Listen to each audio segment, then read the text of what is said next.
প্রশান্ত মহাসাগরের তীর ঘেঁষে বিস্তৃত উপকূল, সেই উপকূলেই হামবোল্ট প্রজাতির পেঙ্গুইনের বসবাস। শুধু চিলিতেই বাস করে পৃথিবীর ৮০% হামবোল্ট পেঙ্গুইন। তবে ভয়াবহ সতর্কবার্তা দিয়েছেন বিজ্ঞানীরা। নানাবিধ সংকটে বিলুপ্তির পথে এ প্রজাতি। গবেষকদের মতে ১৯৯০ সালে এ জাতির পেঙ্গুইনের সংখ্যা ছিল প্রায় ৪৫,০০০, অথচ মাত্র ৩৫ বছরে এ সংখ্যা নেমে এসেছে ২০,০০০-এর নিচে।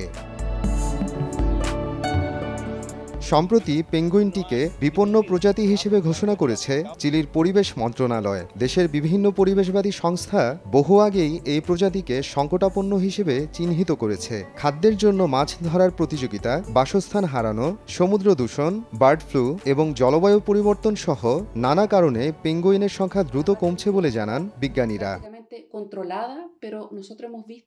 স্থলভাগের হুমকি নিয়ন্ত্রণে এলেও নিয়ন্ত্রণে আসেনি সমুদ্রের হুমকি। মাছ ধরার জালে আটকে নিয়মিত মারা যাচ্ছে পেঙ্গুইন। এ বিষয়ে কঠোর আইন দরকার। তাছাড়া এখন পর্যন্ত যে পদক্ষেপগুলো নেওয়া হয়েছে তাতে খুব একটা লাভ হয়নি। শুধু একটা প্রজাতিকে বিপন্ন ঘোষণা করলেই হবে না, তাদের টিকে থাকার জন্য কার্যকর পদক্ষেপ নেওয়া জরুরি।